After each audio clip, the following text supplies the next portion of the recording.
আমার স্বামী বিদেশ থেকে আসার পর থেকেই বাড়ির মানুষগুলোর সাথে ব্যস্ত। আমার কাছে আসার সময় সে পায় না। বলতে গেলে আমার শাশুড়ি তাকে চুম্বকের মতো আটকে রেখেছে। সে বিদেশ থেকে এসেছে জন্য আমার ননদ, ননদের স্বামী সবাই এসেছে। বাড়ির মানুষগুলো তো বাড়িই ছাড়ছে না। কেউ যাচ্ছে তো আবার কেউ আসছে। এতগুলো মানুষের জন্য রান্না করতে হচ্ছে। শুধু 3 বেলা রান্না নয়, যখন যে যা খেতে চাইছে তাই রান্না করতে হচ্ছে। সারাদিন রান্নায় ব্যস্ত থাকতে হচ্ছে। রান্না বান্না খাওয়া শেষ করে রাত 11টার দিকে বিছানায় একটু শরীর এলিয়ে দিতে পারি, কিন্তু তখনও রুমে গিয়ে দেখি উনি ঘরে আসেননি। এভাবেই দিন যাচ্ছে। সংসার সংসার করে পড়ে আছি, অথচ সংসারের মানুষগুলো আমার না। বলে সুরাইয়া মুখটা ভারী করে ফেলল। রীতিতে শাড়ির আঁচলটা কাঁধের উপর রেখে নাভির দিকের কুচিগুলো ঠিক করতে করতে বলল, বাদ দাও ভাবি এসব। তোমাকে কিছু শিখিয়ে দিলে তুমি সেটা করো না। আমি কি তোমার খারাপ চেয়ে এগুলো বলি নাকি? আমি এই পর্যন্ত যা যা বলছি সেগুলো করলে বড় মা এগুলো করার সাহসই পেত না। খচ্চর মহিলা একটা। ছেলেকে বউয়ের কাছে পাঠাবে না তাহলে কি রূপ দেখতে বিয়ে দিয়েছিল নাকি? নিজেরটা তো ঠিকই সাথে সাথে রাখে সব সময়। পাশে নাহার বেগম কড়া নজরে রীতি থেকে চোখ রাঙিয়ে বলে, রীত, তোমার এসব অশ্লীল কথাবার্তা আমি কিন্তু একদমই বরদাস্ত করব না। মুখের কি বাসা শ্রী। রীতিতা মায়ের দিকে এগিয়ে যাওয়ার জন্য পা বাড়ালে সুরাইয়া বলে ওঠে, এই থামো, কুচি ঠিক করে দিচ্ছি না। এত নড়লে ঠিক করব কিভাবে? নাহার বেগম চশমাটা খুলে পাশে রেখে বলে, রাখো তো সুরাইয়া, এত বড় মেয়ে হয়ে গেছে, তাও শাড়িটা পরতে পারো না? রান্না পারি তো, রান্না পারলেই হবে। আমি শাড়ি পরে কারের সামনে 14 পাক দেব না। আমার হাতের রান্না খেয়ে পটে যাবে। আজ অনুষ্ঠান জন্য বাবিকে ডেকেছি। বলে রীতিতে অন্যদিকে মুখ ঘুরিয়ে নেয়। নাহার বেগম সুরাইয়াকে উদ্দেশ্য করেই বলেন, আশরাফ এখনও তোমার সাথে সময় কাটায়নি? সুরাইয়া মুখ গম্ভীর করে বলে, না কাকি, কী বলো? এসেছে তো 2-3 দিন হয়ে গেল। হ্যাঁ, রাতে কখন এসে ঘুমাই টের পাই না। সারাদিন অনেক কাজ করে বিছানায় পিঠ ঠেকালে ঘুম চলে আসে। শরীরটা সবসময় ক্লান্ত থাকে। শরীরটা আর পারছে না এত কিছু সহ্য করতে। শোনো ভাবি, এখন গিয়ে বাড়িতে বলো তোমার আব্বা অসুস্থ, তোমার বাপের বাড়ি যেতে হবে। নয়তো এমন শক্ত হও যেন এরকম কাজের মানুষ হয়ে থাকতে না হয়। যে যেমন তার সাথে তেমন হতে শেখো। এরকম মুখ বন্ধ করে সহ্য করতে থাকলে তোমাকে বোবা বানিয়ে দেওয়া হবে। এটাই সময়। বর এসেছে, তার সাথে সময় কাটাবে, ঘুরতে যাবে, তা না বাড়ির মানুষের ফরমাইশ খাটতে হচ্ছে। তোমার কথা শোনো, নইলে পস্তাতে হবে। ভাইয়া 3 মাসের জন্য এসেছে। এভাবে চললে দেখবে কবে যেন সময় শেষ হয়ে যায়। বলে নিজের ঘরে চলে যায় রীতিতা। সে ঘর থেকে চেঁচিয়ে বলে, আমাদের শেখ সাহেব কবে আসবে? সে আসলেই তো তোমার শাশুড়ি সোজা হয়ে যেত। সুরাইয়া বাহিরে রাখা চেয়ারে বসতে বসতে বলল, অমিত ভাই, সে হয়তো আজই আসবে। রীতিতা বলে ওঠে, তোমরা নাকি বন্ধু ছিলে আগে? বিয়ের পর তুই থেকে আপনি আর দোস্ত থেকে ভাই কেমনে বলো? আমার মাথায় ঢোকে না। বন্ধুকে কোনো দিক দিয়ে সম্মান করা যায় নাকি? সুরাইয়া মৃদু হেসে বলে, এখন তো সম্পর্ক ভিন্ন, বিয়ে হোক আগে, তারপর বুঝবে। রীতিতে তাচ্ছিল্যে হাসি হেসে বলে, আমার আবার বিয়ে? সে আবার নাহার বেগমের হাতে হাত রেখে বলে, কাকি, আমি যাই তবে। এখানে বেশিক্ষণ থাকলে আবার কথা শুনতে হবে। আমার মেয়ে কিন্তু ভুল কিছু বলেনি সুরাইয়া। নিজেকে আগে শক্ত করো, তারপর এ বাড়িতে তোমার জায়গা। বড় আপা এখনও আগের দিনের মন মানসিকতাই চলছে। চোখে আঙ্গুল দিয়ে ভুল দেখিয়ে দাও। সুরাইয়া কিছুক্ষণ চুপ থেকে কিছু একটা ভেবে বলে, সুরাইয়া বেরিয়ে চলে যায়।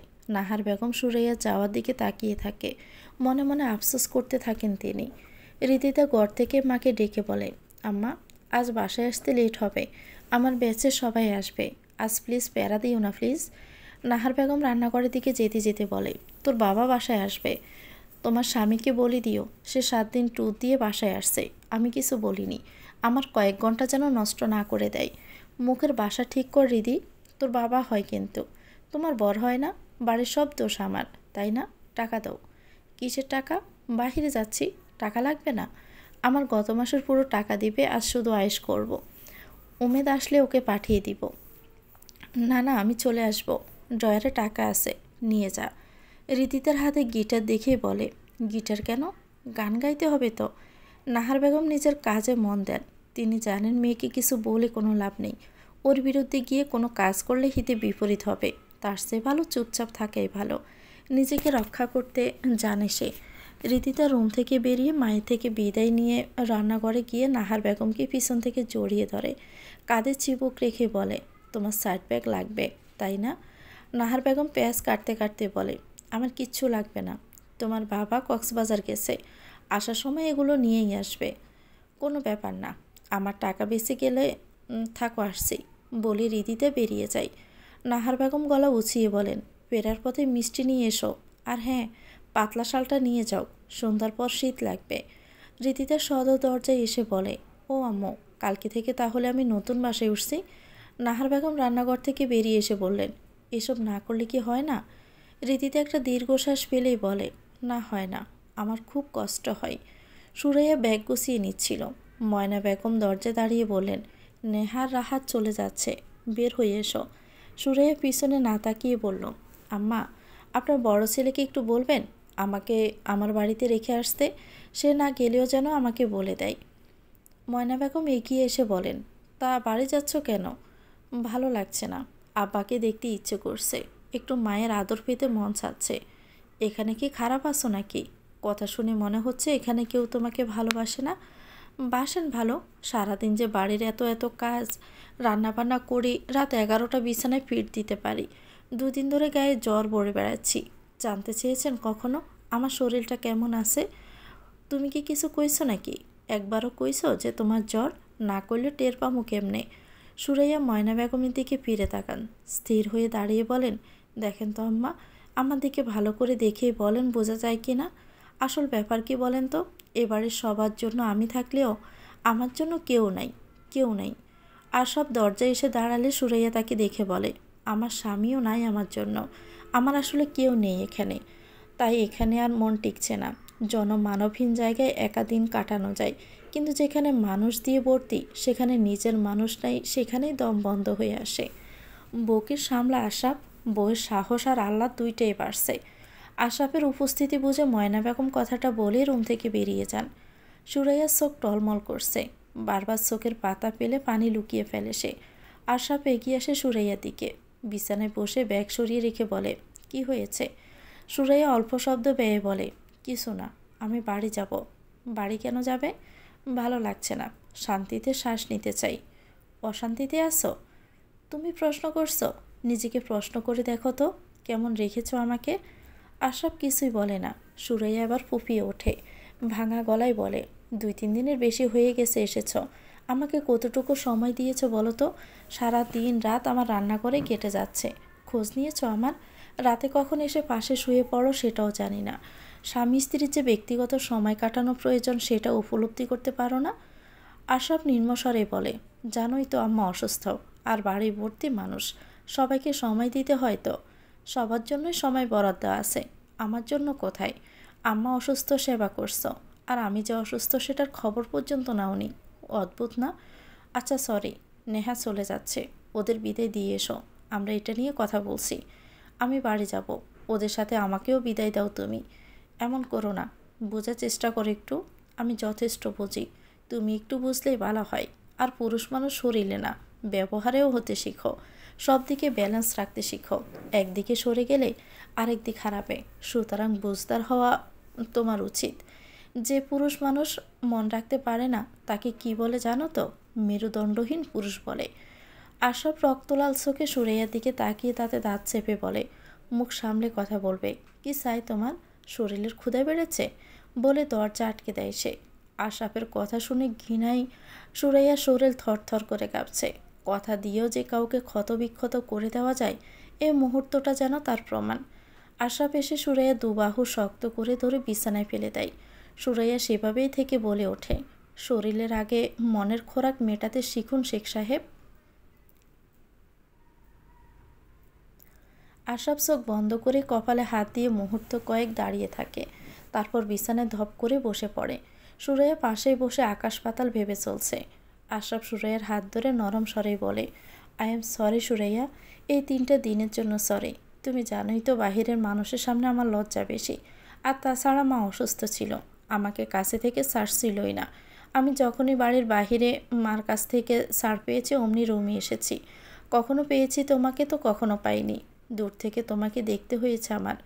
আর কি বলছো তোমার জ্বর? আমি জানি না, জ্বর আসলে তো তোমার জ্ঞানই থাকে না।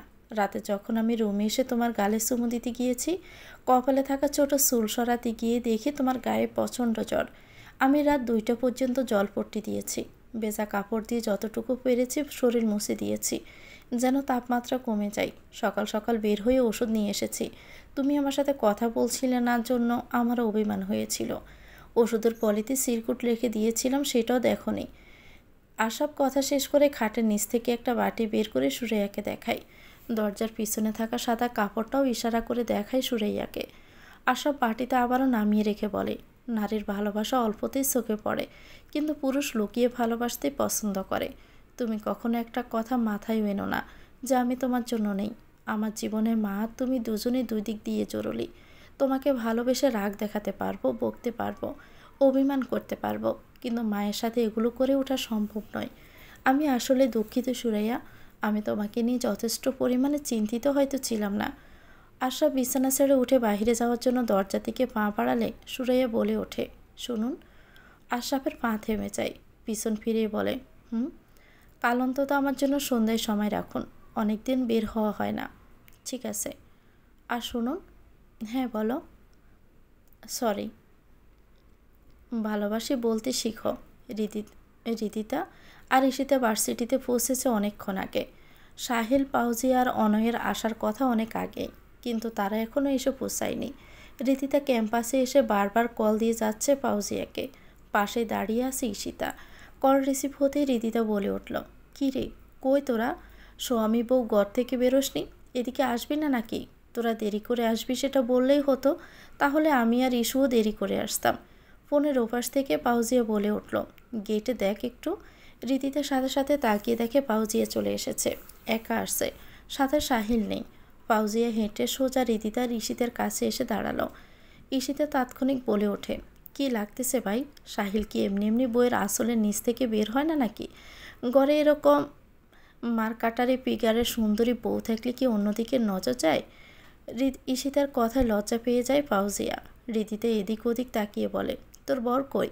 বউকে একা ছাড়লো কেন আজ? পাউজিয়া ক্যাম্পাসের বাহিরে ইশারা করে দেখিয়ে বলল, খাবার কিনতে গেছে। শুকনো মুখে অনুষ্ঠান দেখবো নাকি? ঈশিতা কাউকে ফোন করে করতে বলে, এই অনয়ের বাচ্চা। কই তুই? এই বালটারে দেখলাম না সময় মতো আসতে। কোথাও হয়তো দাঁড়ায় দাঁড়ায় সিগারেট ফুঁকছে, বান্দর একটা। ফাউজিয়া ঈশিতার ফোনটা নিয়ে অনয়কে দেওয়া কলটা কেটে দিয়ে বলে, অনয় সাহিলের সাথেই আসছে, চল আমরা ভিতরে যাই। আগে বলবি তো? রীতিতে মৃদু হেসে বলে, মিস করতেছিলা অয়নবাবুরে? লজ্জায় নুইয়ে যায় ঈশিতা। অন্যদিকে তাকিয়ে বলে, চল তো। ওই ভালডারে কেডাই মিস করবে? একটা চাকরিও ঠিকঠাকভাবে করছে না, তুই মেয়ে হয়ে পেয়ে গেলি। আরও আমি কিভাবে পেয়েছি সেটা তো জানিসই তুই। ফাউজিয়া পাশে থেকে বলে উঠল, তোকে নিয়ে আমার খুব ভয় হয় রীতি। সন্ধ্যা হয়ে যাচ্ছে, রাতের রান্না ছড়াবে কখন তুমি? বাড়িতে যে এতগুলো মানুষ হয়েছে সেই দিকে দেখি কোনো খেয়াল নাই তোমার। সুরাইয়া। ময়না বেগমের কথায় বিছানা থেকে উঠে বসে সুরাইয়া। গম্ভীর মুখে বলে, লতার মা রান্নার ব্যবস্থা করতেছে, আজ থেকে সেই রান্না করবে। ময়না বেগম যেন আকাশ থেকে পড়লেন, কপালে শটান ছড়িয়ে বললেন, কাজের লোকের হাতে রান্না খাওয়া লাগবে এখন? এমনকি দিন চলে আসলো যে বাড়ির মানুষ রান্না না করে কাজের লোককে দিয়ে রান্না করাবে। হ্যাঁ, আসলেই তো। আপনারা তো বাড়ির মানুষের মতো না রেখে কাজের মানুষের মতোই রাখতে চান।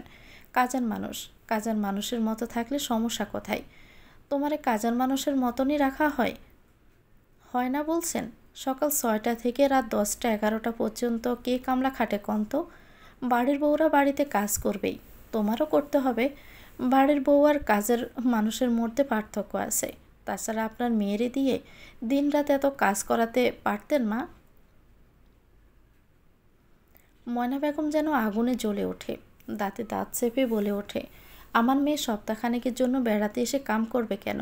শ্বশুরবাড়িতে নিজেদের সাথে শাশুড়ি রান্না করা লাগবে, তার জন্য বাসা ভাড়া নিয়েছে। ভাবছি আপনার ছেলেকেও বলবো, হয় নতুন বাসা নিবে, নয়তো আমি এই সংসার করব না। সাহস বেড়ে গেছে নাকি তোমার? মেয়ের কথা ভাবলে আমার কথা কেন ভাববেন না? ছেলের বউ বলে মেয়ের শাশুড়ি মেয়ের সাথে একদিন খারাপ ব্যবহার করেছিল বলে বাসা নিয়ে দিলেন, আর আপনি যে প্রতিদিন অত্যাচার করেন, খারাপ ব্যবহার করেন, সেক্ষেত্রে কি? আপনি যদি বাড়ির বউয়ের মতো আমার সাথে ট্রিট না করেন, তবে আমিও আমার অধিকার বুঝে নিতে বাধ্য হব। ময়না বেগম রাগে গটগট করতে করতে রুম থেকে বেরিয়ে চলে যান। অনুষ্ঠানের মাঝে ঘোষণা করা হলো, বিশেষ অতিথি চলে এসেছে, এক্ষুনি এখানে অবস্থান করবেন। রীতিতা বোতলের ক্যাপ খুলে কিছুটা পানি খেয়ে অয়নকে বলে ওঠে, এটাই কি সেই নেতা? অয়ন মাথা চাকিয়ে বলে, হ্যাঁ এটাই। বাই দেখতে যেরকম আগুন, ব্যবহারও সেরকম আগুন। কেউ তার কথার বিরুদ্ধে গেলে জ্বালিয়ে পুড়িয়ে ছারখার করে দেয়। পুরুষ মানুষের এমন না হলে দাম নাই। দেখতে কেমন? ঈশিতার সাথে কি মানাবে? ঈশিতা রীতিতাকে কোনোই দিয়ে ধাক্কা দিয়ে বলে, আমার সাথে মানাতে হবে কেন? তুই নিজের জন্য রেজিস্ট্রি করে নে, আমার লাগবে না। রীতিতে ঈশিতাকে ইশারায় চুপ করতে বলে ফাউজিয়া আর সাহিলকে দেখায়। ফাউজিয়া আর সাহিল একপাশে বসে অনুষ্ঠান দেখছে আর কথা বলছে। অনয় হেসে বলে, কে বলেছে বন্ধুদের মধ্যে বিয়ে করলে বিয়ে টিকে না? বন্ধুরাই তো বন্ধুকে সবচেয়ে ভালো মতো চিনে। সাহিল আর ফাউজিয়াকে দেখ, পরিবার থেকে দুজনকে ইন্টারের পরপরই বিয়ে দিয়ে দিয়েছে। আজ এতগুলো বছরেও ওদের ভালোবাসা একটুও কমেনি। হৃদিতা অনয়ের দিকে তাকিয়ে বলে, তোরাও বিয়েটা করে নে, কোনো না কোনো রাস্তা বেরিয়ে যাবে। অনয় মুখ গম্ভীর করে বলে ওঠে, ওর পরিবার আমাকে মানবে না। রীতি তাদের কথার মাঝে চারপাশে শোরগোলে হইচই আওয়াজ শোনা গেল। বাহির থেকে সেটা গেট পর্যন্ত এসেছে। কয়েকজনের সাথে ফুলের মালা গলায় ভিতরে প্রবেশ করল আবরার ফাইয়াজ। দুই পাশে খয়েরি শাড়ি পরিহিত মেয়েরা ফুলের পাপড়ি চড়াচ্ছে। চোখের সানগ্লাসটা বুক পকেটে রেখে হাত মিলিয়ে সোজা মঞ্চে গিয়ে বসে। দুপাশে আরও কয়েকজন সম্মানিত অতিথি এবং শিক্ষকগণ বসে আছেন। হৃদিতা প্রথম দিকে শাড়িতে বসায় আবরারকে স্পষ্ট দেখতে পাচ্ছে। সাহিলের পাশ থেকে পাউজিয়ে ঈশিতাকে ডেকে বলে, ইস্যু, লোকটা কি জোশ রে দেখতে। ঈশিতা ব্রুকুসকে বলে ওঠে, আরেকটা করবি বিয়ে? নাজায়েজ কামকাজ, দেখতে ভালো হইলে কেন বিয়ে করে নেওয়া লাগবে? আমার আছে তো। তাহলে চুপ থাক, মেজাজ গরম নাকি? তোর কথাই হচ্ছে, চাল হাঁট বলে ফাউজিয়া সামনের দিকে তাকালো। একদল মেয়ে নৃত্য পরিবেশনের পরেই আবরার ফাইয়াজকে ডাকা হয় তার মূল্যবান বক্তব্যের জন্য। আবরার নিজের চেয়ার ছেড়ে দাঁড়াতে সামনে বসে দাঁড়িয়ে থাকা ছেলে মেয়ে চিৎকার করে ওঠে, তালি দিতে থাকে। মেয়েদের গলার স্বরে বেশি কানে আসে সবার। আবরার অবিবাহিত সুদর্শন যুবক বলেই একটু বেশি পরিচিত সবার কাছে। মাইক্রোফোনের কাছে এসে দাঁড়ায় সে। ভার্সিটির শিক্ষক, শিক্ষিকা, শিক্ষার্থী এবং শিক্ষা বিষয়ক কথা বলতে থাকে। মিনিট পাঁচেক পার হতে সবার উদ্দেশ্যে সালাম দিয়ে নিজের জায়গায় গিয়ে বসে সে। এবার গানের পালা। প্রথমে অনার্স প্রথম বর্ষের এক শিক্ষার্থী এসে গান গাইতে শুরু করে। 4-5টা গানের সুরে মেলাচ্ছে। কেউ বা বান্ধবীর সাথে হাত ধরে নৃত্য করছে, আবার কেউ বা গানের সাথে নিজের গলা মিলিয়ে ধীরে ধীরে হাতে তালি দিয়ে তাল মেলাচ্ছে। কিছুক্ষণ বাদের এই মাইক্রোফোনে গানের জন্য প্রাক্তন শিক্ষার্থী হৃদিতা শেখকে ডাকা হয়। সাথে তার পড়াশোনা ব্যবহারের প্রশংসা চলতে থাকে। হৃদিতার ডাক পড়তে অয়নের হাতে থাকা গিটারটা হৃদিতার হাতে ধরিয়ে দিয়ে বলে, অল দ্য বেস্ট দোস্ত। সাহিল, ফাউজিয়া, ঈশিতা সবাই অনয়ের মতো বেস্ট অফ লাক জানিয়ে দেয়। সামনে থেকে হৃদিতাকে উঠতে দেখে আশেপাশের শিক্ষার্থীরা তালি দিয়ে ওঠে। সবুজ রঙা শাড়ি, চুল কাঁধে এসে পড়ছে, ঠোঁটে গাঢ় ম্যাট লিপস্টিক যেন পুরো মুখে শ্রী বাড়িয়ে দিয়েছে। সব নারীকে সুন্দর দেখতে কোমর বা হাঁটু পর্যন্ত কেশ থাকা যে জরুরি এমন কোনো বিষয় নয়, তা রীতিতাকে দেখে অবলোকন করা যায়। রীতিতা এগিয়ে যেতে যেতে দেখল চোখ দুটো যে চোখে মেয়েরা ডুবে যেতে রাজি, সে দুটো চোখ ঘুরে ফিরে তার দিকে এসে থামছে।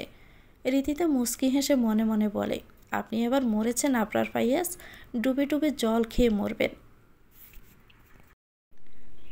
মুখ্য মঞ্চের পাশেই শিক্ষার্থীদের গান, নৃত্য বা বক্তৃতার জন্য আলাদা মঞ্চ করা হয়েছে। তার পাশে সবার বসা জায়গা।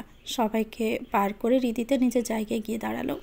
একজন এসে একটা চেয়ার আর মাইক্রোফোন এনে ঠিক করে সামনে রেখে দেয়। রীতিতা গলা ঠিক করে গিটারে আওয়াজ তুলতে শুরু করে। সামনে সবাই ধীরে ধীরে চুপ হয়ে যেতে থাকে।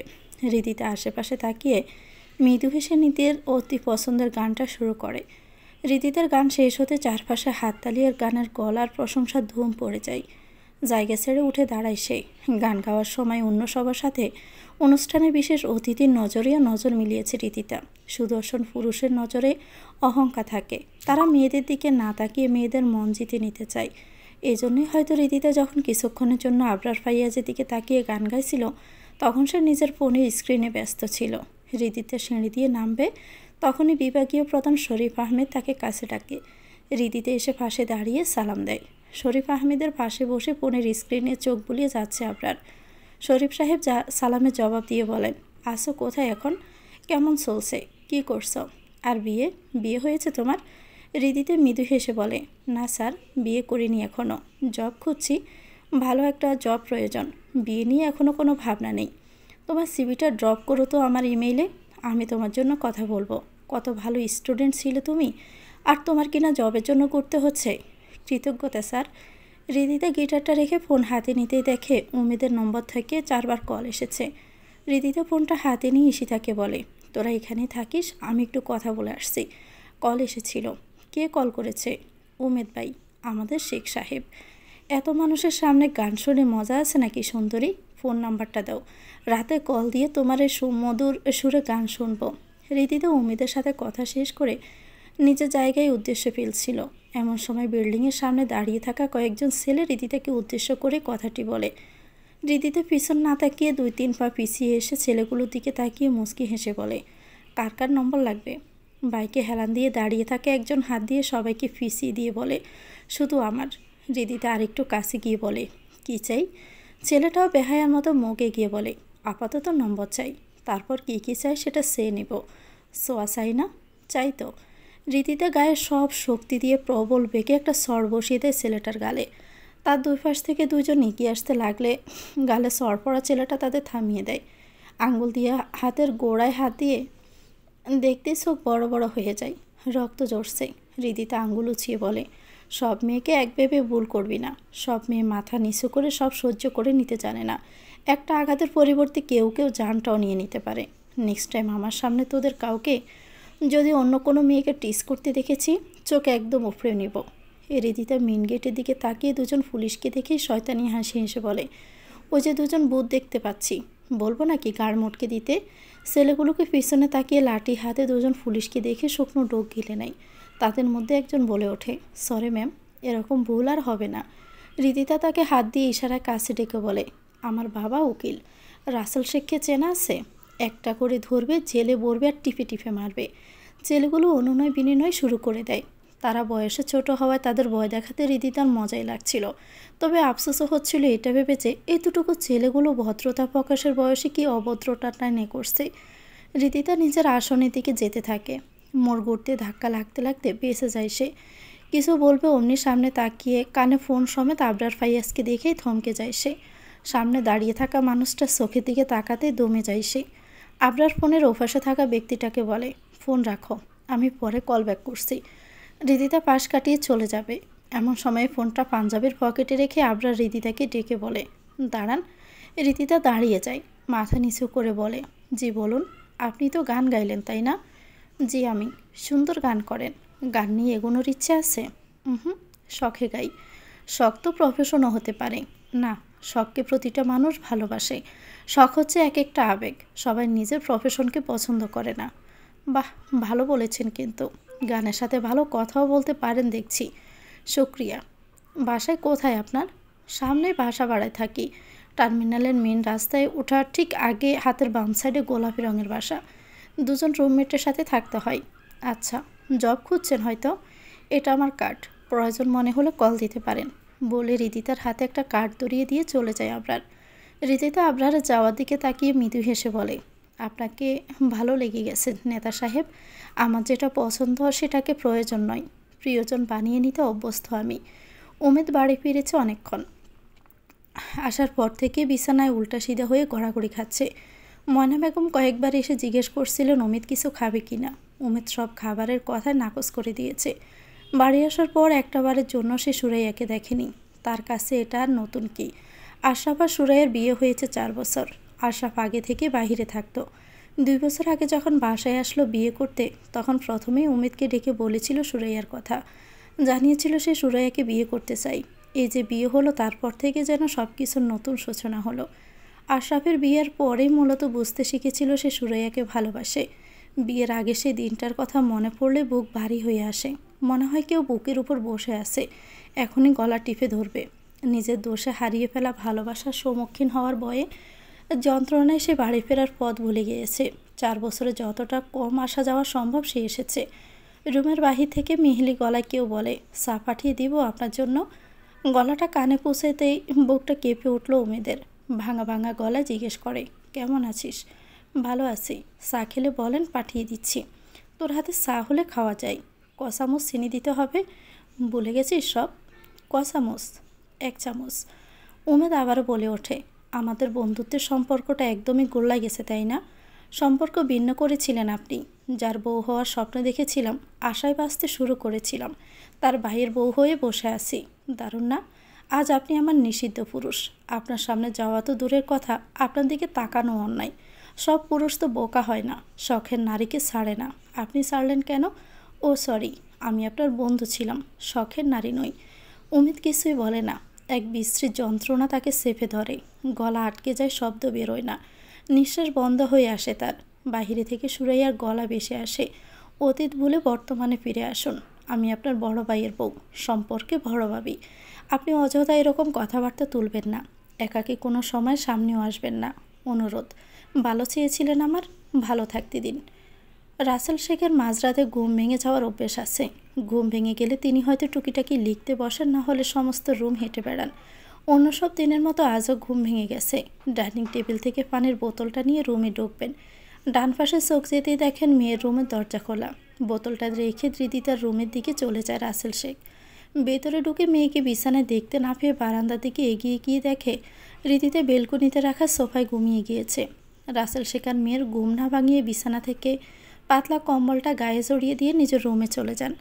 রাসেল শেখ চলে যাওয়ার সাথে সাথে রীতিতে উঠে বসে, হাতে থাকা ফ্রেমটায় হাত বুলিয়ে গুনগুন করে গেয়ে ওঠে, বুঝি না বাপু, আগে দুইজন বন্ধু ছিলে, ইন্টার থেকে একসাথে অনার্স কমপ্লিট করেছ, আগে তুই করে বলতে, আর এখন আপনি করে তো বলোই, উমেদের সামনেও আসতে চাও না। খাবার টেবিলে বসে ময়না বেগম রুটির টুকরো মুখে দিয়ে কথাখানা সুরাইয়ার উদ্দেশ্যে বললেন। সুরাইয়া আশরাফের পাশে বসে নাস্তা করছিল, মাথায় ওড়না কপাল পর্যন্ত ছড়িয়ে দেওয়া, মাথা নিচু করে নিজের প্লেটের দিকে তাকিয়ে নাস্তা করছিল। শাশুড়ির কথায় মাথা তুলে আশরাফের দিকে একবার তাকিয়ে আবারও শাশুড়ির দিকে তাকায়। উমেদ মাকে উদ্দেশ্য করে বলে, মা, এখনও আমার বড় ভাবি, আগের মতো আচরণ করাতে শোভা পায় না।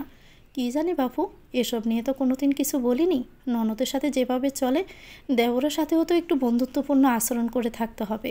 কেমন গা ছাড়া ভাব। সুরাইয়া খাওয়া শেষ করে উঠে যাওয়ার সময় বলে, আম্মা, আগে কী ছিল না ছিল সেটা বাদ, এখন উমেদ আমার দেবর সাথে মাখো মাখো সম্পর্ক মেনটেন করা আমার পক্ষে সম্ভব না। আমাদের সম্পর্কটা যে খারাপ সেরকমও তো না। আর 4 বছর হয়ে গেছে উমেদ সেরকম বাড়িতেও আসে না, দূরত্ব তো একটু সৃষ্টি হয়েছেই। তাতে আমার মনে হয় আমার ব্যবহারে উমেদের খারাপ লাগারও কিছু নেই। ময়না বেগম কথার পৃষ্ঠে বলে, বাদ দাও, তোমার শরীর কেমন এখন? জি আম্মা, ভালো। আমি আপনাকে বলছিলাম একটু বাড়ি যাব, আপনি যদি অনুমতি দেন তাহলে আপনার বড় ছেলের সাথে আমার একটু ঘুরে আসতাম। ঠিক আছে, বিকেলে চলে যেও। শুক্রিয়া আম্মা। সুরাইয়া উঠে চলে গেলে আশরাফ বলে, মা, আমি তাহলে আর আজ ফিরবো না। বিকেলে গেলে শাশুড়িও আসতে দিতে চাইবে না। তখন কল দিয়েছিল, যাওয়ার কথা শুনে কত কিছুর যা আয়োজন করা শুরু করেছে। দেখিস বাপ, শাশুড়ির ভালোবাসায় আবার মাকে বলে যাস না। মা, কী যে কও না তুমি, সবাই তো নিজের নিজের জায়গায় আছে, কারো মতে কেউ হয় না। তোমার তো খুশি হওয়ার কথা, তোমার ছেলে এত ভালোবাসা পাচ্ছে। ময়না বেগম আর কিছু না বলে প্রস্থান করেন। আশরাফ উমেদকে উদ্দেশ্য করে বলে, সুরাইয়ার সাথে কি তোর কিছু হয়েছে? বিয়ের আগে ভেবেছিলাম দুজন মিলেমিশে থাকবি, আর এখন দেখছি কেউ কারো মুখটাও দেখছিস না। উমেদ চকিতে বলে ওঠে, তোর তো ভাগ্য ভালো ভাইয়া, তোর বউ নন মারহাম মেনে চলার চেষ্টা করতেছে, শুধু আমার সাথে না, সবার সাথেই এমন করে। আর তোদের চোখে শুধু আমিই পড়ি, তাই না? তাই বলে তুই থেকে সোজা আপনি? দুপুরে খাওয়া শেষ করে একটা ঘুম দেওয়া রীতি তার অভ্যাস হয়ে দাঁড়িয়েছে। নতুন বাসে প্রয়োজনীয় আসবাব পশু তুলেছে সে, তবে সেখানে আজ ওঠার কথা। বিকেলে ঘুম থেকে উঠে মনে হলো তার একটু বের হওয়া প্রয়োজন। বিছানা ছেড়ে উঠে সোজা নাহার বেগমের কাছে চলে গেল সে। নাহার বেগম বসে বসে নিজের হাতের কাজ করছিলেন। রীতিতা পাশে বসে বলে, আম্মু, চলো বাহির থেকে ঘুরে আসি। নাহার বেগম কাঁথা সেলাই শেষ করে বলেন, আমার আজ অনেক কাজ মা, এখন উঠে রান্না করতে হবে, ভাবলাম একটু খাওয়া দাওয়া করে আসি। সুরাইয়া আশরাফ যায় কি না দেখো, কপালের সাথে গিয়ে কি করব। উমেদকে চেপে ধরে নিয়ে যা, আমার হাতে সময় নেই। রীতিতে সোজা আশরাফদের বাড়িতে চলে যায়। বাড়িতে ঢুকতে ময়না বেগমের সাথে দেখা হয়ে যায় তার। সুরাইয়ার কথা জিজ্ঞেস করতে জানায় সুরাইয়া বাপের বাড়ি যাওয়ার জন্য রেডি হচ্ছে। বের হওয়ার আর কোনো উপায় নাই দেখে সুরাইয়ার সাথে দেখা করে বাড়ি থেকে বের হওয়ার সময় উমেদের সাথে দেখা হয়ে যায়। উমেদ রীতিতাকে দেখেই বলে, কিরে, কি খবর? দেখাই যায় না যে তোকে। বাসায় গিয়েছিস যে দেখবি? তুইও তো আসিসনি, না আসলে দেখলি কিভাবে? বিয়ে কর, বিয়ের 1 সপ্তাহ চোখের সামনে থেকে নাচ গান করব। বিয়ে করে মরতে চাই না ভাই, সিঙ্গেল আছি, ভালো আছি। তুই বিয়ে করছিস কবে? আপাতত ওসব নিয়ে আর ভাবছি না। কাকা বলল তোর নাকি জব হয়েছে। হ্যাঁ, এই তো অল্প কিছুদিন। কাজ কি তোদের? এই যে ধর কিছু অন্যায়কারী বহাল তবিয়তে ঘুরে ঘুরে বেড়াচ্ছে, পুলিশ চাইলেও কিছু করতে পারছে না, তখন সেই কাজটা আমাদের কাছে চলে আসে। প্রমাণ জোগাড় করা আমাদের কাজ। পুলিশ যখন কিছু করতে পারে না তখন তাদের কাজটা আমাদেরই করতে হয়। ভালোই হয়েছে ইথারের জবটা পেয়ে গেছিস তুই। শুনলাম বাসা নিয়েছিস। ইথারের জবটা পাইনি, তবে ওর জন্যই আমার এই পথে আসা। আর হ্যাঁ, আজ চলে যাব। একটা কেস এসেছে হাতে, বাসায় থেকে যাতায়াত করা মুশকিল। যখন তখন কেউ সন্দেহ করে ফেলবে, তাহলে পরিবারের জন্য বিপদ। দুজনের মাঝে বেশ কিছুক্ষণ কথা চলে। উমেদ জানায় সন্ধ্যায় সে নিজে গিয়ে রিদিতাকে শহরে রেখে আসবে। রিদিতা উমেদের কথায় রাজি হয়ে যায়। চারদিকে অন্ধকার, আকাশে অল্প দৈর্ঘ্যের একটা চাঁদ মাঝে মাঝে মেঘের আড়াল থেকে বেরিয়ে উকি দিচ্ছে। সন্ধ্যার পর বাবা মায়ের কাছ থেকে বিদায় নিয়ে উমেদের সাথে বেরিয়েছে রিদিতা। উমেদের বাইক একই গতিতে চলছে। তাদের বাড়ি থেকে শহরে পৌঁছাতে প্রায় 40 মিনিট সময় লাগে। উমেদের বাইকের গতি বেশি রাখা হয়েছে বিদায় আধা ঘন্টার মাঝে নির্দিষ্ট স্থানে পৌঁছে যায়। রিদিতা বাইক থেকে নামতেই বলে, ভাইয়া, এখানেই পাশে একটা ছোট মাঠ আছে জানিস, দারুণ স্ট্রিট ফুডও পাওয়া যায়, খাবি? উমেদ বাইক থেকে নেমে রিদিতার ব্যাগে হাত দিয়ে বলে, এখন? আমার আবার ফিরতে হবে। দূর, তুই কি মেয়ে নাকি যে তাড়াতাড়ি বাড়ি ফিরতে হবে তোর? চল, বাহিরে খাওয়া দাওয়া করে চলে যাবি, তখন আর আটকাবো না। আর এমন তো না যে তোকে এখানে প্রতিদিন পাওয়া যাবে। উমেদ একদৃষ্টিতে রিদিতার দিকে তাকিয়ে থাকে। 4 বছর আগে একটা মেয়ে যে কিনা তার জীবনের সাথে আষ্টেপৃষ্টে জড়িয়েছিল, সেই মায়াটাও ঠিক এরকমই আবদার করে বসত। আজ তার জীবনে ওরকম আর কেউ জায়গা করে নিতে পারেনি। আগে সে চঞ্চল প্রকৃতির মেয়েটা কত নীরব আর জেদি হয়ে গেছে। বাপে বুক ছেড়ে একটা দীর্ঘ নিঃশ্বাস বেরিয়ে আসে তার। উমেদকে চুপ থাকতে দেখে রীতিতা আবারও বলে, মাঝে মাঝে এমন সাইলেন্ট হয়ে যাস কেন? যাবি নাকি? এখানে এভাবে দাঁড়িয়ে থাকবি? উমেদ হাঁটা শুরু করে বলল, চল যাচ্ছি। মেন রাস্তা থেকে একটু ভিতরের দিকে রীতিতার বাসা। 3তলা বিল্ডিংয়ের বাড়িটা ছিল কোঠার পাশে একটা ছোট রুম নিয়েছে সে। বাসায় জিনিসপত্র ব্যাগ রেখে দুজনে আবার বেরিয়ে আসে। হৃদিতার বাড়ির সামনে যে রাস্তাটা আছে তার বিপরীত পাশে মাঠটা। উমেদ আর হৃদিতা মাঠে বেশ খানিকটা সময় পার করে। দুজন চাচাতো ভাই বোন হলেও প্রগাঢ় একটা সম্পর্ক রয়েছে তাদের মধ্যে। হৃদিতার নিজের ভাই নেই বলে উমেদকে সে ছোটোবেলা থেকে ভাই জেনে এসেছে। তার সাথে ছোট থেকে বড় হয়েছে। কয়েকটা বছর হলো তাদের এই দারুণ সম্পর্কে অনেক দূরত্ব বেড়েছে। উমেদও ঠিকমতো বাড়ি আসে না। হৃদিতার জীবনে কিছু অঘটন সব মিলিয়ে দুজন দুদিকে ছিটকে পড়েছে। দুজন খুব ভালো সময় কাটিয়ে হৃদিতার কাছ থেকে বিদায় নিয়ে বাড়ির উদ্দেশ্যে বেরিয়ে যায়। নিজের ফোন আর বাসার চাবিটা নিয়ে নিজের চেয়ার ছেড়ে উঠতে যাবে, তখনই একটা মেয়ে এসে পাশের চেয়ারে ধপ করে বসে আঙ্গুলের ইশারায় হৃদিতাকে উদ্দেশ্য করে বলে, জলদি চেয়ার ছাড়ো মামনি, এখানে লোক আছে। হৃদিতার কাছে কথাটা ভালো লাগে না। মেয়েটার কথা শুনেও যেন না শোনার অভিনয় করে সেখানেই আবার ঠিকঠাক করে বসে ফুচকাওয়ালাকে ডেকে বলে, মামা, ফুচকাটা জোর ছিল, আরেক প্লেট দেন তো। পাশে থাকা মেয়েটা ব্রু কুঁচকে রীতিতের দিকে তাকিয়ে বলে, উঠতে বললাম না? রীতিতে আবার তার দিকে নজর ফেলে বলে, আমাকে বললেন? হ্যাঁ তোকে। সরি গার্ল, এখানে আধ ঘন্টার বেশি সময় ধরে আসি। আপনার সমস্যা হলো অন্য কোথাও বসুন। আমি উঠতে বলেছি মানে তোকে উঠতেই হবে। আমার মুখের উপর কথা বলা দুঃসাহস দেখাস না। দেখালে? মেয়েটা থাপ্পড় দিতে দিলে রীতিতা মেয়েটার হাত ধরে থামিয়ে দিয়ে বলে, এত রাগ ভালো না। কেউ আপনার জন্য জায়গা ছেড়ে দিতে বসে নেই এখানে। পাশে একজন পুরুষ উপস্থিত হতে মেয়েটা বলে ওঠে, দেখো জান, মেয়েটা উঠছে না, বাজে ব্যবহার করছে আমার সাথে। রীতিতা নিজের বামে তাকাতে আবরারকে দেখে বলে ওঠে, আপনার বন্ধুকে সামলান আবরার সাহেব, তাকে বুঝিয়ে দেন আমি তাকে জায়গা ছেড়ে দিতে পারবো না। আবরার আন্তরিকতার সাথেই বলে, দুঃখিত, এসার পক্ষ থেকে আমি মাপ চাইছি। মেয়েটা চেয়ার ছেড়ে উঠে দাঁড়ায়, চল শক্ত করে বলে, কি বলছো এসব আবরার? চুপ করো, তোমার এখানে আসতে হবে কেন? আমরা তো যাচ্ছিলাম রেস্টুরেন্টে, তাই না? হঠাৎ করে তোমার এখানে আসার জন্য মন কাঁদলো কেন বলো তো? এত আনহাইজেনিক খাবার কেন খেতে হবে তোমার? আসলেও যেহেতু দেখছো এখনও একজন বসে আছে, তাকে তুলে দিয়ে কেন তোমার বসতে হবে? তুমি তোমার অভ্যাস। রীতিতে আবরারকে থামিয়ে দিয়ে বলে, আপনার এই নিব্বি গার্লফ্রেন্ডকে বোঝান, তার বুদ্ধি হয়তো স্বাভাবিকের চেয়ে কম আছে, না হলে বুদ্ধিহীন। এখানে আমার সামনে না বুঝিয়ে রুমে নিয়ে তোতা পাখির মতো গিয়ে বোঝান। রীতিতে চলে যেতে লাগলে পাশে থেকে এসে হাত খপ করে ধরে দাঁড় করিয়ে দেয়। রক্তিম চোখে বলে, কাজটা একদম ঠিক করলে না, পিঁপড়ের মতো পা দিয়ে পিষে পিষে মারব। তাহলে তো আজই থানায় জিডি করে রাখতে হচ্ছে। কখন মারা পড়তে হয় বা যে মারতে আসবে সে মারা পড়ে, এসবের দায়ভার তো আমি নিব না। তোকে তো আমি। আবরার ধমক দিয়ে বলে ওঠে, উফ, কি শুরু করলে কি এসা, চলো তো এখান থেকে, আমরা যেখানে যাচ্ছিলাম আমি সেখানেই যাব। আবরার এশাকে হাত ধরে টেনে নিয়ে রাস্তার পাশে রাখা গাড়িতে বসে কিছু একটা ভেবে রিদিতার দিকে ফিরে যায়। রিদিতা রাস্তা পার হওয়ার জন্য দাঁড়িয়েছিল। হঠাৎই আবরারকে পাশে দেখে হকচকিয়ে যায় সে। সগ্রহে বলে ওঠে, কিছু বলবেন? জি, অনুমতি দিলে বলতাম। সমস্যা নেই, বলুন। আপনি তো আপনার প্রেমিকার মতো না, তাই না? আপনি ওকে ভুল বুঝেছেন। একটু রাগ বেশি, তবে ভালো মনের মেয়ে। ওনার বাহ্যিক অভ্যন্তরীণ গুণাবলী জানাতে এসেছেন? না, তা কেন হবে? আপনি বোধহয় চাকরি খুঁজছিলেন। আমি ব্যবস্থা করে দিতে পারবো। একটু কষ্ট হবে, তবে স্যালারি ভালো পাবেন। ধন্যবাদ, আমি আমার ব্যবস্থা করে নেব। রীতিতার এক মুহূর্ত সেখানে দেরি না করে রাস্তা পার হয়ে চলে যায়। আবরার সেদিকে পলক্ষীন চোখে চেয়ে থাকে। বুঝতে পারে এই মেয়ের আত্মসম্মান আর আত্মনির্ভরশীলতা প্রচুর। শীতল হাওয়া বইছে, চারপাশটা অন্ধকারে পরিপূর্ণ। কিছুটা দূরে একটু একটু আলো দেখা যাচ্ছে। দোকানিরা দোকানে ঝাঁপ ফেলে বন্ধ করে বাসা ফেরা শুরু করেছে। রাস্তায় গাড়ি চলাচল অনেকটাই কমে গিয়েছে। ছাদে নিশ্চুপ দাঁড়িয়ে দুজন মানুষ প্রকৃতির স্তব্ধতার সাক্ষী হিসাবে খাতায় নাম লিখিয়েছে। সুরাইয়া সে কখন থেকে আকাশের দিকে তাকিয়ে আছে। আকাশে চাঁদ দেখা যাচ্ছে কিনা দেখছে কে জানে। তবে আশরাফ পলকহীন চোখে আকাশ দেখার নারীটাকে দেখে যাচ্ছে। সুরাইয়া মাথা বাঁকিয়ে আশরাফের দিকে তাকিয়ে বলে, কি দেখছ? আশরাফ মৃদু হেসে বলে, তোমাকে। ভালোবাসো? ভালো না বাসলে সংসার করছি কেন? সংসার না করেও তো ভালোবাসা যায়, তাই না? মানুষ সংসার করে কেন বলো তো? কী যে সব বলছো, সংসার না করলে ভালোবাসার পূর্ণতা কোথায়?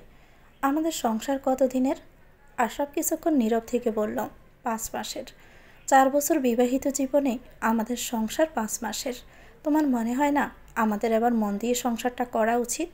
বিয়ের সময় 2.5 মাস আর তারপর একবার ছুটিতে এসেছিলে। আচ্ছা, ডাল ভাতে সংসার চালানোর মতো টাকা হয়নি আমাদের? আশরাফ সুরাইয়ের দুগালে আলতো করে হাত রেখে বলে, এই তো এবারই শেষ।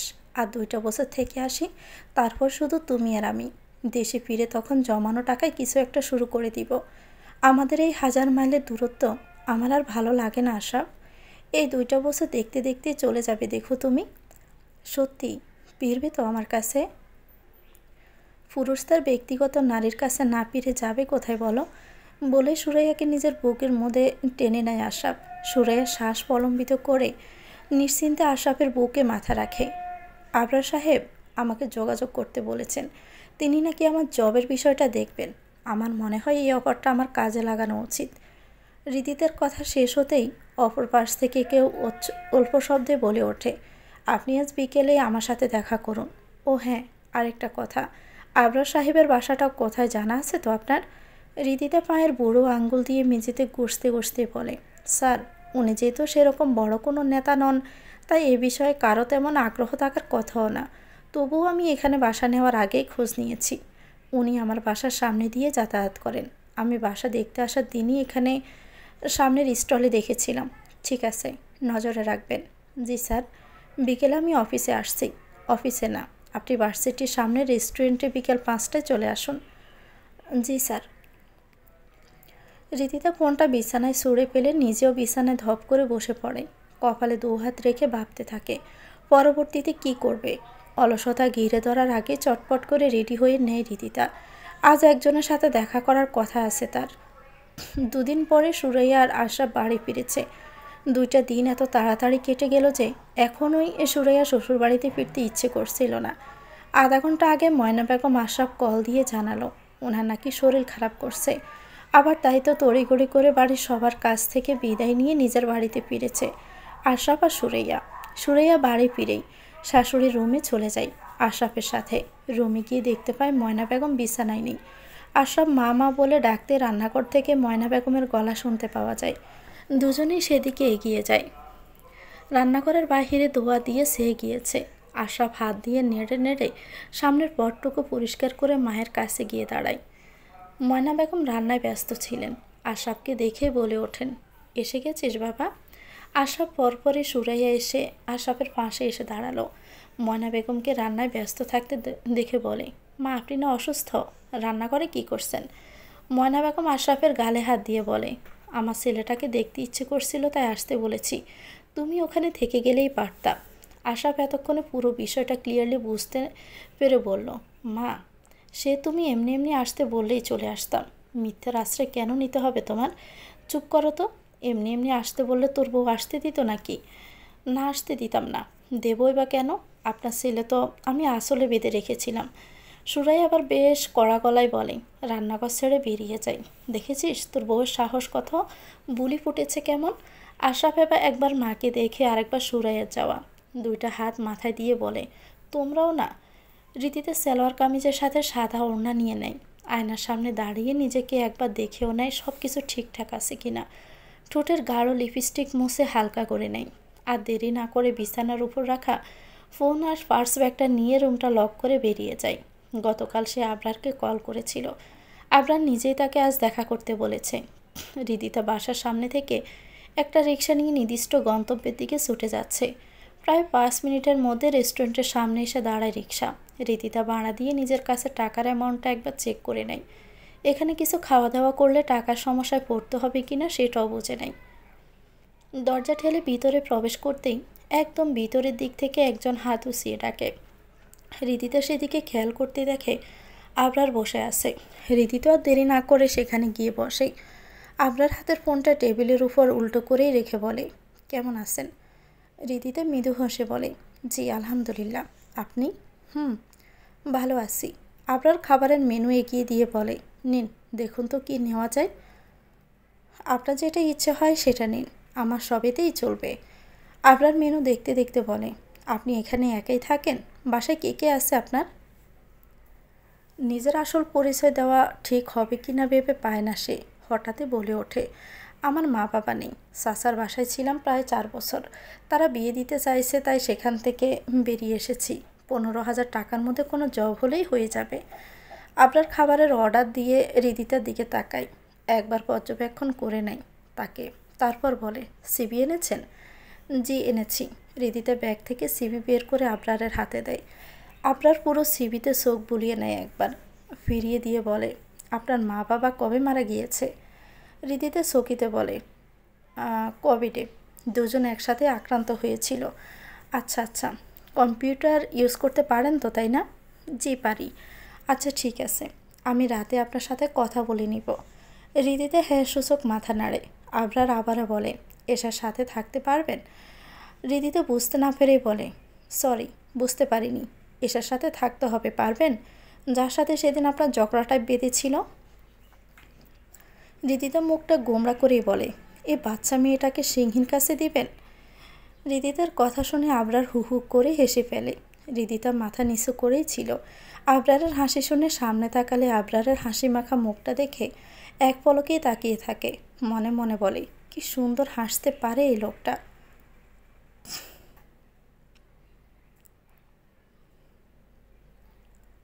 তোমার কি মনে হয় আমাকে অপমান করা মেয়েটাকে আমি আমার সাথে সাথে নিয়ে ঘুরবো সারাক্ষণ? আমার কথা ভাবতে কে বলেছে তোমায়? আমি বলেছি তোমাকে কখনো? তুমি আমার বাবার পছন্দ হলে আমি বিয়েতে রাজি হয়েছি। ইচ্ছে হলে ভেঙেও দিতে পারি। এটা আমার কাছে বড় কোনো বিষয় না। তুমি আমার উপর কর্তৃত্ব ফলাতে আসবে না একদমই। তোমার সাথে 2 মাস 2 সময় কাটিয়ে অন্যদের থেকে আলাদা মনে হয়েছিল, কিন্তু যে লাউ সেই কদু বেরিয়ে আসলে আমি আমার উপর আঙ্গুল নাচানো মানুষ বরদাস্ত করব না। এক নাগাড়ে কথাগুলো বলেই থামে এসা। ব্রু কুচকে তাকিয়ে স্থির হয়ে দাঁড়িয়ে এসা সবগুলো কথা শুনতে থাকে আবরার। আবরার ভীষণ ঠান্ডা মেজাজের মানুষ, সহজে কোনো কিছু তাকে উত্তেজিত করতে পারে না। তাই এসার এতগুলো কথাও আবরারকে টলাতে পারেনি। আবরার আগের মতো স্থির চিত্তে দাঁড়িয়ে আছে। আবরারকে চুপ থাকতে দেখে এসা আবারও বলে ওঠে, দেখো আবরার, আমি আমার বাবাকেও এসবে সহ্য করতে পারি না। আর তুমি তো বাহিরের কেউ। বাহিরের কেউ বলছে কারণ আমাদের বিয়ে এখনও হয়নি। আর বিয়ে হলেই বাকি, তুমি যখনই আমাকে তোমার ইচ্ছেতে চলতে বলবে সেদিনই আমাদের একসাথে শেষ দিন হবে। তুমি নিশ্চয়ই আমার রাগ জিদ সম্পর্কে জেনে গিয়েছ। তোমার যদি মনে হয় আমি যেমন সেভাবেই আমাকে বিয়ে করে সারা জীবন থাকতে পারবে, তাহলে আমার জীবনে তোমাকে স্বাগতম। আর যদি না পারো তাহলে ধন্যবাদ, তুমি এখনই আসতে পারো। আবরার এতক্ষণে 2 হাতে বুকে দুপাশে বেঁধে দেওয়ালে পিঠ ঠেকিয়ে বলে ওঠে, তুমি হয়তো বলে যাচ্ছ তুমি কি করেছ। মামলে কোনো ব্যাপারের সাথে তুমি জড়িয়ে নেই, আর সাধারণত কোনো কাজও করনি। পুলিশ এখনও তোমার পিছনে পড়ে আছে। পড়ে আছে ফরহাদ সাহেবও। ফরহাদ সাহেবকে নিশ্চয়ই তুমি ভুলে যাওনি? ভুলে যাওয়ার কথাও না। আমি তোমার সিকিউরিটির জন্য মেয়েটাকে তোমার সাথে রাখতে চেয়েছিলাম, যেন সব খবরাখবর সে আমাকে সবসময় দিতে পারে। আবরার থামতে না থামতেই এসব বলে ওঠে, তুমি হয়তো ভুলে যাচ্ছ, ওই হারামজাদা আমার ভাইকে মেরেছিল, রক্তের বদলে রক্ত। আর আমি যদি কোনো বিপদেও পড়ি, তাহলে কি ওই 2 টাকার মেয়ে আমাকে বাঁচাতে পারবে? সে 2 টাকার মেয়ে না এসা, কথায় আন্তরিকতা রাখো। তুমি আমাকে এখন কথাবার্তা শেখাবে? যাও, বেরিয়ে যাও এখান থেকে। একদমই আমাকে জ্ঞান দিতে আসবে না। এটা আমার সবচেয়ে অপছন্দের। বড়লোকের বিগড়ে যাওয়া মেয়ের মতো কথা বলবে না। এসব রীতিতাকে রাখা হচ্ছে তোমার সাথে থাকার জন্য, বাকিটা আমি দেখে নেব। আমি যেভাবে বলছি সেভাবে চলো। কয়েকটা মাস, পরিবেশ ঠান্ডা হয়ে গেলে ওকে বাদ দেওয়া যাবে। এসা আবরারের দিকে এগিয়ে এসে আবরাহার মুখ বরাবর আঙ্গুল উঁচিয়ে বলে, তোমাকে আমি নিষেধ করছি আবরার, বেশি বাড়াবাড়ি করবে না। তুমি যে কথা বলছো সেটা আমি, তুমি, বাবা ছাড়া কেউ জানে না। আর বাকি রইল পুলিশ, তারা শুধু সন্দেহ করেছিল, তাছাড়া আর কিছুই না। আবরার ধৈর্যহীন হয়ে আবারও বলে ওঠে, নিজেকে নিয়ে একটু বেশি ভাবো এসা। জীবনটা ছেলে খেলা নয়। তুমি রীতিতাকে চাইছো না, তাই না? আমি অন্য কাউকে ঠিক করে দেই। তুমি জাস্ট এই রুম থেকে বেরিয়ে যাও, সাথে আমার জীবন থেকেও। তোমাকে আমার সহ্য হয় না। ভেবে বলেছ? এত ভাবাভাবির কি আছে? তোমাকে ভাল লাগে না, এই কথা বাবাকে বলেছিও, সেও শুনেনি। আজ তোমাকেই বলে দিলাম, যাও, বেরিয়ে যাও। আবরার টেবিলের উপর থেকে ফোনটা নিয়ে দ্রুত গতিতে রুম থেকে বেরিয়ে আসে। আবরারকে বেরিয়ে আসতে দেখেই বসা থেকে উঠে দাঁড়ায় রীতিতা। আবরারের দিকে 2-1 পা এগিয়ে এসে বলে, কি বলল উনি? আমাকে মাফ করতে পেরেছেন? আবরার রীতিতার প্রশ্নের কোনো উত্তর না দিয়ে বলে ওঠে, চলুন আমার সাথে। যাব কেন? আমার কিছু করতে হবে না এখন। এখন না, কখনোই কিছু করতে হবে না। ক্লিয়ারলি কিছু বলছেন না কেন? আবরার দাঁতে দাঁত চেপে বলে ওঠে, চলুন না আমার সাথে। আশরাফ 2টা গহনার বক্স নিয়ে বাড়িতে ঢুকতেই ময়না বেগম আশরাফকে নিজের রুমে ডেকে নিয়ে পাঠান। সুরাইয়া রান্না করে কাজ করছিল। আশরাফ মায়ের ডাক শুনে মায়ের রুমে যাওয়ার আগে সুরাইয়ার দিকে তাকাতে সুরাইয়া চোখ নামিয়ে কাজে মনোযোগ দেয়। সে এই পরিবেশের সাথে অভ্যস্ত হয়ে গেছে। সে জানে এখন কি করবে। সব কিছু ভেবে একটা দীর্ঘশ্বাস পেলে সুরাইয়া। আশরাফ ঘরে ঢোকার পরই ময়না বেগমের চোখ যায় গহনা বক্সের দিকে। হাত বাড়িয়ে বলেন, দেখি কি এনেছিস? আশরাফ বক্সের দিকে একবার তাকিয়ে মায়ের দিকে বাড়িয়ে দিয়ে বলে, সুরাইয়ার জন্য ছোটোখাটো কিছু উপহার নিয়ে এসেছি। বাইরে থেকে আসার সময় তো কিছু আনতে পারিনি, তাই ভাবলাম ওকে কিছু দেই। সে তো নিজে থেকে কিছু চাইতেই ভুলে গেছে।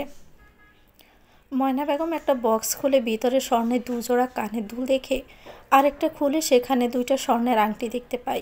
সেগুলো নাড়াচাড়া করতে করতে বলে ওঠেন, এই সবগুলোই বউয়ের জন্য? হ্যাঁ মা, সুরাইয়ের জন্য নিয়ে আসলাম।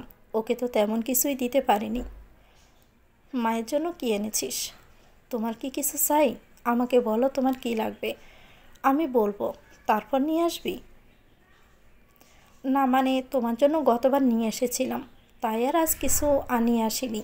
তোমার কিছু লাগলে বলো, আমি নিয়ে আসছি। লাগবে না, তোর বইয়েরগুলো আমার কাছে রাখতে বলিস। যখন কোনো অনুষ্ঠান হবে, পড়তে হলে তখন যেন নিয়ে পড়ে। আশরাফ মাথা নিচু করে বলে, মা, এগুলো প্রতিদিন ব্যবহার করার জন্য। 1 জোড়া কানে দুল পরবে আর 1 জোড়াও নিজেই রেখে দিবে, যখন ইচ্ছে হয় পরবে। মেয়েদের গায়ে গহনা আলাদা শ্রী সৃষ্টি করে। তোমার বউকে বলো আমার থেকে নিতে, এত দামি জিনিস সামলাতে পারবে না। আশরাফ বুঝতে পারে এগুলো হয়তো সুরাইয়ার ভাগ্যে আর জুটবে না। মায়ের কাছে থাকলে সুরাইয়া নিজের ইচ্ছে মতো পড়তেও পারবে না। সে বুঝে গেছে তার মা সুরাইয়াকে খুব একটা পছন্দ করে না। এই পরিবেশটাই একটা পুরুষের জন্য সবচাইতে বেশি কঠিন। মায়ের মন রাখলে বউ অসুখী, আর বউয়ের মান না রাখলে মা অসুখী। আশরাফ কপাল চুলকে বলে, মা, এগুলো সুরাইয়া পরে থাকবে, সামনে রাখার বা না রাখার কি আছে? আশরাফ গহনাগুলো বাক্সে রেখে মায়ের হাতে নিজের 2 হাতের মাঝে নিয়ে বলে, মা, সুরাইয়া পুরো সংসারটা সামলায়, রান্না থেকে শুরু করে বাজার, বাড়ির কাজ, তোমার সেবা, সবার দেখভাল সবই করছে। এত কিছু সামলাতে পারলে সামান্য এই গহনা সামলাতে পারবে না? এটা যে কি বলো না। আশরাফ বক্সগুলো নিজের হাতে নিয়ে উঠে দাঁড়িয়ে বলে, না মা, তুমি রেস্টে নাও, আমি পরে আবার আসবো। ময়না বেগম কিছু না বলে ছেলে চলে যাওয়ার দিকে চেয়ে থাকেন। তিনি ছেলের পরিবর্তন বেশ বুঝতে পারছেন। সংসারটা হাত থেকে পিছলে যাচ্ছে ভেবে বিরক্তির নিঃশ্বাস ফেলে ময়না বেগম। সুরাইয়ার প্রতি রাগ যেন এবার আরেকটু বেড়ে আকার ধারণ করেছে। সুরাইয়া ততক্ষণে রান্নাঘর থেকে নিজের রুমে চলে এসেছে। 1 কাপ চা নিয়ে বসে বসে টিভি দেখছিল। পাশে আরেক কাপ চা রাখা আশরাফের জন্য। চায়ে চুমুক দিতে রুমে আশরাফের উপস্থিতি টের পেয়ে সেদিকে আর না দেখে আশরাফ বুঝতে পারে সুরাইয়া রেগে আছে। আশরাফ গহনার বক্স দুইটা পাশের চেয়ারে আস্তে করে রাখে। সুরাইয়া সেটা বুঝতেও পারে না। সুরাইয়ার পাশে বসতে সুরাইয়া অন্যদিকে সরে যেতেই আশরাফ হাত ধরে সেখানেই আটকে রাখে ওকে। সুরাইয়া বিরক্তিভাব নিয়ে বিরসভাবে আশরাফের দিকে তাকিয়ে বলে, কি চাই? আশরাফ মৃদু হেসে বলে, হাতটা দাও। কেন? আংটি পরবে না? তোমার তো শখ ছিল। সুরাইয়া ব্রু কুঁচকে বলে, তোমার মা রেখে দেয়নি? বলেনি আমি স্বর্ণ সামনে রাখতে পারবো না? মার কথা এত দূরে বসে থেকো না তো, হাত দাও। সুরাইয়া হাত বাড়িয়ে দিয়ে আশরাফ পাশে রাখা বক্স থেকে দুইটা আংটি বের করে সুরাইয়ার আঙ্গুলে পরিয়ে দিয়ে বলে, দেখো তো পছন্দ হয়েছে কিনা। সুরাইয়া নিজের আঙ্গুলের আংটি দুইটা পলকহীন চোখে দেখতে থাকে। বিষয়টা যেন অবিশ্বাস্য লাগছে তার কাছে। বাবা যে টাকা উপার্জন করতো তাতে স্বর্ণ তো দূরের কথা, 3 বেলা ঠিকমতো খেতেও পেত না। মা খুব কষ্ট করে কয়েক বছর টাকা জমিয়ে একজোড়া কানের দুল বানিয়ে দিয়েছিল। সেটাও বাবার অসুখের সময় বিক্রি করে চিকিৎসা করতে হয়েছিল। বিয়েতে যা গহনা পেয়েছিল সেটা বিয়ের পর শাশুড়ি দেখতেও দেয়নি। সুরাইয়া টলমল চোখে আশরাফের দিকে তাকিয়ে বলে, এগুলো আমার? আশরাফ হেসেই বলে, কানের দুলও আছে। সে গহনার বক্সটা সুরাইয়ার হাতে ধরিয়ে দিয়ে বলে, এখানে 2 জোড়া আছে, যখন যেটা ইচ্ছে করবে পরতে পারো। সুরাইয়া কানের দুল জোড়া দেখে মুচকি হেসে বলে, এগুলোর সাথে শাড়ি পরি, তোমার দেওয়া ওই লাল টকটকে শাড়িটা।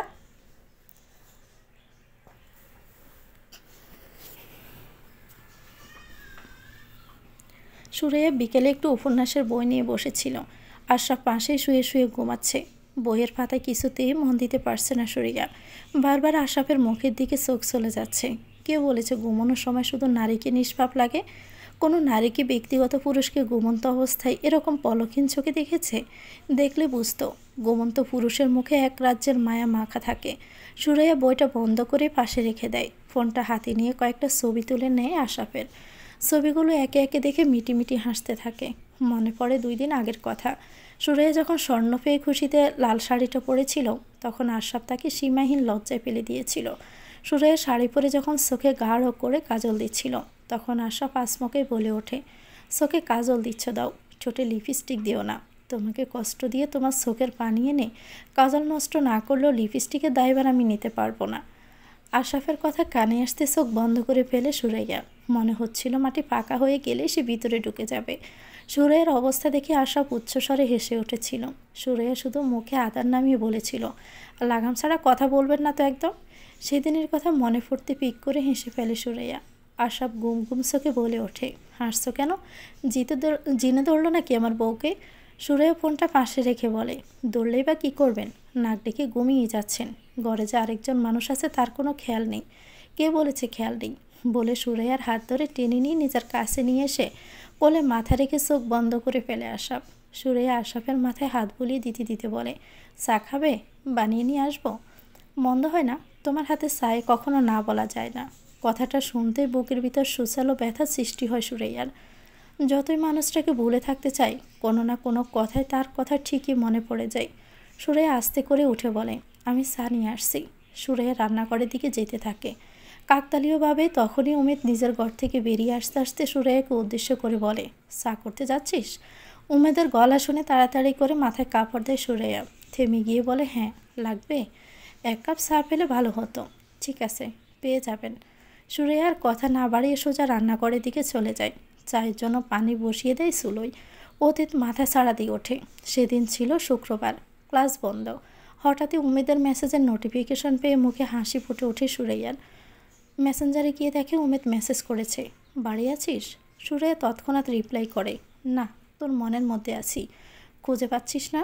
ওপাশ থেকে অ্যাংরি ইমোজি সহ মেসেজ এলো, দূর মজা করিস না তো, বাড়ি আসিস কি না বল। সুরাইয়া আরও মজা করে লেখে, হ্যাঁ বাড়িতেই তো থাকার কথা, আমি আসছি তোর বাসায়। কেন? একটা কথা বলার আছে। আর তার ছেড়ে বড় কথা, আমার চায়ের নেশা উঠেছে। চা খেতে আসবি আয়, কিন্তু কথাটা কি? এসে বলছি। এখনই বল। মেসেজ আর সেন্ড হলো না। তারপর আরও কয়েকটা মেসেজ পাঠালো সুরাইয়া, কিন্তু সে আগের মতোই কোনো রিপ্লাই তো দূরের কথা, সেন্ডও হলো না। কথাটা জানতে আর অপেক্ষা করতে মন চাইছে না সুরাইয়ার। লাস্টে 2-3 বছরে সে যে কথাটা শোনার অপেক্ষায় ছিল, সেই কথাটা বলবে না তো উমেদ? হাজারটা প্রশ্ন মাথায় ঘুরপাক খাচ্ছিল সুরাইয়ার। প্রশ্নগুলো উত্তর না পেয়ে চা করতে চলে যায় সে। 10 মিনিটের মাথায় উমেদ সুরাইয়ার বাড়িতে চলে এসেছিল। সুরাইয়া রান্নাঘর থেকে বেরিয়ে দেখে উমেদ তার মা বাবার সাথে তাদের ঘরে কথা বলছে। সুরাইয়ার মা বাবাও হাসি হাসি মুখ করে কথা বলছে। সুরাইয়ার চিনতে বেড়ে যায়। ভালো লাগছিল এটা ভেবে যে উমেদ হয়তো তার সাথে আগে কথা না বলে তার বাবা মায়ের সাথে কথা বলছে। কিছুক্ষণ বাহিরে দাঁড়িয়ে থাকে সে, কিন্তু কোনো কথাই কানে এসে পৌঁছায় না। চা নিয়ে নিজের ঘরে চলে আসে সুরাইয়া। 2-3 মিনিটের মাথায় উমেদ সুরাইয়ার ঘরে এসে দরজা নক করে বলে, আসবো? সুরাইয়া উমেদের দিকে তাকিয়ে বলে, আয়। আজ অনুমতি নেওয়ার প্রয়োজন হলো কেন? উমেদ ভিতরে এসে চায়ের কাপটা হাতে নিয়ে বলে, এখন থেকে অভ্যাস করতে হবে। সুরাইয়া ব্রুকুসকে বলে, অভ্যাস মানে?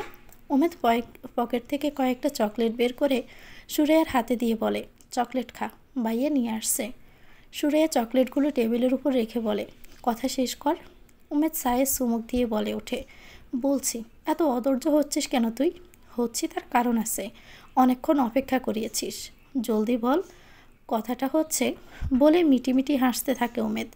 উমেদের এই হাসি সবসময় সুরাইয়া মুগ্ধ হয়ে দেখে এসেছে, কিন্তু আজ যেন রাগ বাড়িয়ে দিচ্ছে। সুরাইয়া চল শক্ত করেই বলে, বলবি নাকি ঘর থেকে বের করে দিব? উমেদ হাসতে হাসতে বলে, আরে থাম তো, এত রেগে যাচ্ছিস কেন? বল, তোর বিয়ে নিয়ে এসেছি আমি আজ, ঘটকের সাথে এটা কেমন ব্যবহার? সুরাইয়া প্রকুশকে বলে, বিয়ে মানে? কিসের বিয়ে? কার বিয়ে? কার আবার? তোর বিয়ে? আমার? হ্যাঁ, আমার ভাইয়া তোকে পছন্দ করে সুরাইয়া। মাথায় যেন আকাশ ভেঙে পড়ে সুরাইয়ার। আমতা আমতা করে বলে, মজা নিচ্ছিস? আরে না রে ভাই, সত্যি, আশরাফ ভাইয়া তোকে ভালোবাসে। গতকাল বাড়িতে ভাইয়ার বিয়ে নিয়ে কথা হচ্ছিল, তখনই ভাইয়া তোর কথা বলল। আমার তো হেব্বি খুশি, তুই আমার ভাবি হবি, ভাব একবার। আমি আর তুই একই বাড়িতে থাকবো, একসাথে পড়াশোনা, কত ভালো হবে। তুই খুশি হচ্ছিস এসবে? হ্যাঁ, খুশি হব না? তুই আমার ভাবি হচ্ছিস, ভাবি বন্ধু। উঠে দাঁড়ায় সুরাইয়া, দ্রুত গতিতে বলে, তোর ভাইকে বলিস আমি বিয়ে করতে পারবো না। উমেদ প্রকুশকে বলে, ভাইয়াকে বিয়ে করতে পারবি না মানে কি? তাছাড়া তোর তো কোনো বয়ফ্রেন্ডও নেই। বয়ফ্রেন্ড নেই জন্য ধেই ধেই করে বিয়ে করতে বসবো নাকি আমি? বেশ কিছুক্ষণ কথা কাটে চলে দুজনের। শেষ পর্যন্ত উমেদ বলে ওঠে, তুই আমাকে আজ অপমান করলে সুরাইয়া। আশা নিয়ে এসেছিলাম আমি তোর কাছে, আমার ভাইয়াকে আমি অসম্ভব ভালোবাসি। সে যেহেতু মুখ ফুটে বলেছিল তোর কথা, সেহেতু ভেবেছিলাম ভাইয়ের ভালোবাসা হয়তো আমি পাইয়ে দিতে পারবো। নিজের উপর ভরসা ছিল, তুই আমাকে ফিরিয়ে দিলি। তোকে না, তোর ভাইকে ফিরিয়ে দিলাম। সুরাইয়ার কথার অর্থ সেদিন উমেদ বুঝতে পারেনি, না বুঝেই বলেছিল, তুই আমার ভাইকে বিয়ে না করলে আমার সাথে কোনো দিনও কথা বলিস না। উমেদ চলে যাওয়ার পর সুরাইয়া সিদ্ধান্ত নিয়েছিল উমেদের সাথে যোগাযোগ বিচ্ছিন্ন হোক, তবুও ভালোবাসার মানুষের বড় ভাইকে বিয়ে করা তার পক্ষে সম্ভব না। কাউকে দূরে থেকেও ভালোবাসা যায়। নিজের সিদ্ধান্তে অটল থাকতে পারেনি সুরাইয়া। পরিবার ভালো একটা ঘর পেয়ে তার সিদ্ধান্ত পা দিয়ে পিষে বিয়ে করতে বাধ্য করেছিল। পরিবারের উপর সেদিন রাগ হয়নি, সব পরিবারই চায় মেয়ের ভালো করে বিয়ে হোক, মেয়ে ভালো থাকুক, কিন্তু উমেদ এতগুলো বছর একসাথে থেকেও তার অনুভূতি বুঝলো না। ভালোবাসাটা খুব জলদি অভিমান আর ঘৃণায় রূপ নিয়েছিল তার। ফিটে কারো স্পর্শ পেতে চমকে ওঠে সুরাইয়া। পিছনে তাকিয়ে দেখে তার শাশুড়ি ময়না বেগম চোখ বড় বড় করে তাকিয়ে আছেন। সুরাইয়া চুলোর দিকে ফিরে তাকাতে দেখে পাতিলের সবটুকু পানি শুকিয়ে পাতিল ফুটতে শুরু করেছে। তাড়াতাড়ি করে চুলা বন্ধ করে দেয় সে। ময়না বেগম চেঁচিয়ে বলে ওঠেন, গ্যাস কি ফ্রিতে দেয় নাকি দোকানদার? সুরাইয়ার কোনো উত্তর না দিয়ে একটা দীর্ঘশ্বাস ফেলে দ্বিতীয়বারের মতো পানি বসিয়ে দেয়। তার মানে ফরেন্সিক রিপোর্টে ভুল তথ্য দেওয়া হয়েছিল। স্যার সব গুলিয়ে যাচ্ছে। রিদিতার সামনে বসে যাচ্ছে প্রায় ৪৫ বছর বয়সী এক লোক। পেশায় তিনি সিবিআই অফিসার, আজহার রেজা। রিদিতার কথায় তিনি প্রথম থেকেই সাজিয়ে বলা শুরু করেন, আবার বলছি, মন দিয়ে শোনো, যাকে খুন করা হয়েছে তার খুন ছুরির আঘাতে হয়নি, খুন হয়েছে বালিশ চাপা দেওয়ায়, নিঃশ্বাস বন্ধ হয়ে। এই খবরটা হয়তো উপর মহল থেকে লুকিয়ে রাখা হয়েছে। পুলিশ আর এখানে জড়াবে না, যেহেতু মিস এশাকে সেখানে দেখা গিয়েছিল আর খুন হওয়া ব্যক্তির সাথে শত্রুতা ছিল, তাই সে পুলিশের চোখে পড়েছিল। তাছাড়া চুরিতে এশার হাতের ছাপও পাওয়া গিয়েছিল। অবস্থা বেগতিক দেখে আগের রিপোর্ট সামনে আনা হয়েছে। মানে প্রমাণ করার চেষ্টা করা হয়েছে ছুরির আঘাতে নয়, বালিশ চাপা দেওয়ার শ্বাস আটকে মৃত্যু হয়েছে, কিন্তু বালিশে এশার হাতের কোনো ছাপ নেই। যে খুন করেছে সে সামনে আসবে না বলেই এশাকে সামনে রেখে এসেছে এতদিন। দেখা যাবে কে চলাকালীন টাকা দিয়ে সব বদলে ফেলা হয়েছে, এশাকে নির্দোষ প্রমাণ করে ফেলবে। টাকাওয়ালাদের খেলা এখানে। বর্তমানে এমন অবস্থা যে টাকা যার আইনও তার। কথা শেষ হতে উঠে দাঁড়ায় রিদিতা, সলসল চোখে বলে, তার মানে আমরা কিছু করতে পারবো না স্যার? আজহার রাজা একটা দীর্ঘশ্বাস ফেলেই বলে, আমরা যেখানে অবস্থান করছি গায়ে সে ট্যাগ থাকাকালীন তো নয়। আর যদি অন্যভাবে কিছু করা যায়?